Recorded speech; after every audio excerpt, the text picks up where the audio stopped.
Hi guys, happy Thursday. Hope everyone is staying safe and healthy out there. I just want to do a quick video on some updates with how the business is going and kind of what I'm seeing in terms of bookings for my own cars. So I was looking at the numbers today and doing a little comparison between how this month is going so far and how last month went. Of course, last month is when we really started to feel the difference because of the crisis and the pandemic that we're in. So in March, I saw about a 40% decrease in bookings in comparison to February. So February was a pretty normal month and it actually did quite well.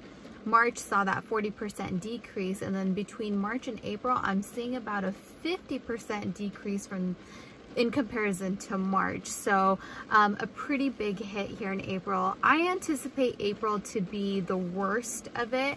It seems like the bookings are kind of riding the same wave as the pandemic. For example, in the news, it's been that this week and last week and probably this upcoming week are going to be kind of the worst part of it, and where we're going to see a lot of peaks and things of that nature. So a lot of fear-driven news going on right now. And that is definitely showing itself in bookings as well. So it's really following the same kind of pattern. I think as the weeks go on, we're already kind of starting to hear where some of the numbers are looking better in terms of the number of cases for the virus. So I think that will also begin to reflect in bookings as well. May will trend a little bit better. June will be just slightly better than May. And then I think it'll really be in July when we start to see things get better.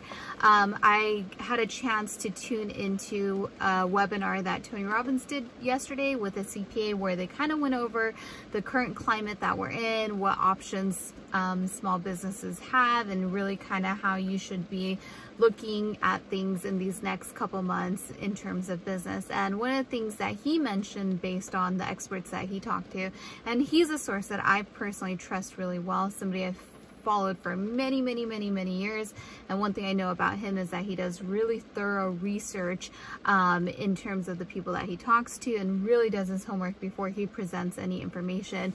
And he was anticipating that it's likely going to be towards the end of May, Memorial Day, when we kind of slowly start to open things back up, very slowly. And then it'll really be into July when we begin to feel some sort of normalcy in terms of buying behavior and people getting back into the way of things that normal life was prior to this. And something really interesting that he said that caught my attention was, he said that things will never fully go back to normal. And a key thing about that was because the length of time that all of this is taking, it's enough time, it's long enough for people to start developing new habits, right? So people are gonna have new buying habits. This wasn't just a 1 to 2 week short period of time where people will bounce back and kind of go back into their natural way. People are fundamentally changing their spending habits right now. So they're likely going to fall out of some habits and fall into other habits, which will then impact the way that people spend and the way that people transact, which will ultimately impact our economy as a whole and how people are going to be post-pandemic. So I thought that was really interesting. And then another thing was that he really just emphasized that now more than ever, you have to think about how you can provide more value than anybody else, any of your competitors, and you really want to think about your customers. How can you provide more value to them during a time like this? And that has been his teachings for many decades, and he's definitely so on point about that. So those are some key takeaways from the webinar that he had yesterday.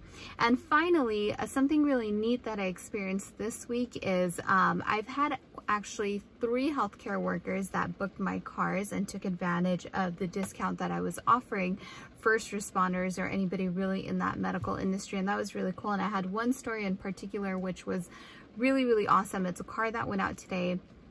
She booked the car for 2 weeks, and of course I did it at the discounted rate for the first responders that I advertised in my description.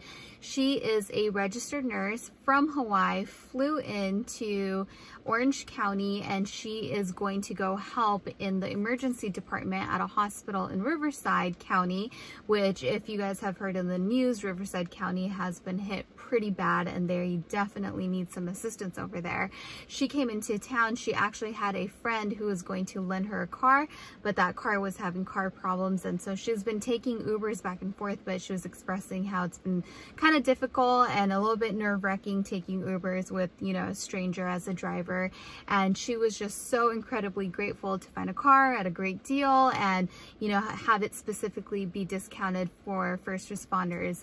Some of you were asking, how do I verify that this person is in fact telling the truth? I mean, of course, I'm gonna do my homework and make sure. So when she books the car initially, this takes a little bit of work. It's a couple of steps, but it seems like in the 3 bookings that I had where I had to do this, people did not mind at all. So they booked the car, they let me know. I asked them, you know, in order to verify that, I do need to have them upload a copy of their medical ID to the trip. So they go ahead and do that, and she did just that. Her RN badge, which obviously matched the name on the reservation. Her area code was from Hawaii. She was a previous 5-star renter on the platform, all like perfect signs of what I'm looking for. So everything checked out, and then basically I just go ahead, I cancel that reservation, I update the pricing, and then they go ahead and rebook the car at the new discounted rate. And no one has had any issues with doing kind of those extra steps, because of course they're grateful for the discount that they are receiving. So that's been really awesome. And you know, the alternative is that likely these cars are going to sit, or they're going to go out for a very low day rate anyways. So what I do is I'm kind of priced out at my low day rate, and I have my cars on Instant Book. I have not taken them off of Instant Booking because of course I still want to fish for those normal rentals that I would get. And then for the first responders, if I do have anyone inquire, I'm more than happy to provide that. I have more than enough cars where I'm totally fine with it. And plus the utilization, I kind of browsed over all my rentals from March and so far into this month. We're a third of the way through. The utilization has been so low because people really aren't going to places, and thank goodness, knock on wood, I really haven't had any issues so far. Everyone's been great, and like I've said, I'm really making sure that I'm renting out to people who are repeat renters on the platform. So I'm really looking for people who have those 5-star reviews and who have already been on the platform and are kind of proven, because I don't want to take on any extra liability.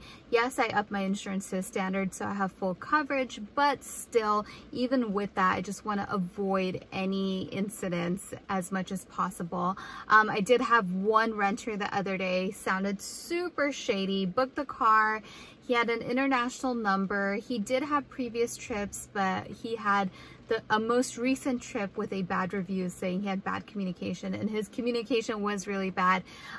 He books my 2 Series BMW, which is a coupe, so it's a 2-door, right? And obviously it's a smaller car. You can clearly see that from the photos.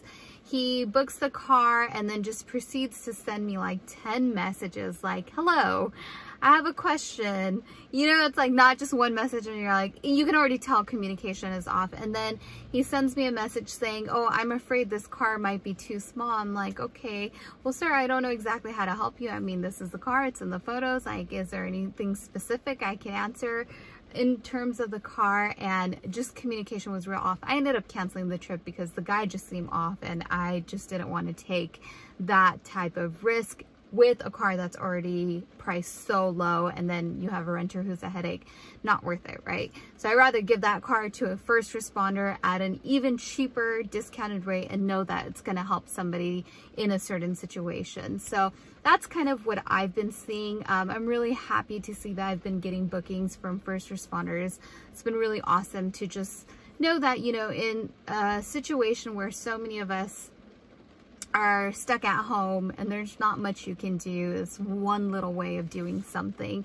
And not only that, but I'm just thinking about how amazing these reviews are going to look on my profile for the future, and hopefully build my profile up for later on. So that's kind of how things have been panning out over the last couple of weeks.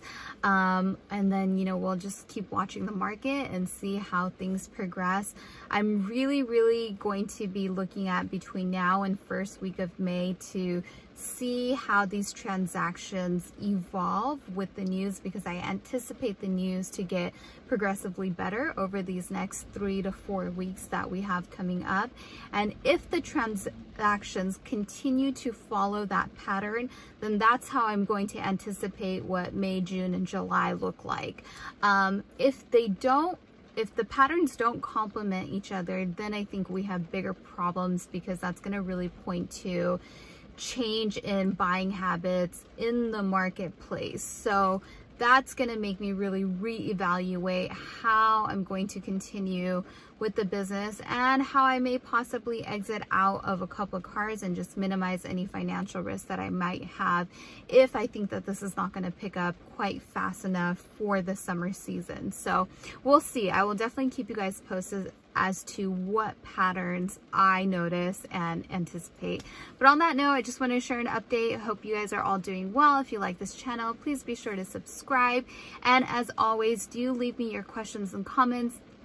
I would love to know, for all you hosts out there, what's going through your minds right now. What are some stuff that you're thinking about in terms of the business or possibly getting out of the business? Where are you guys at mindset wise with this whole thing? Let me know. I'm definitely interested in knowing, and let's chat about it in the comment section below.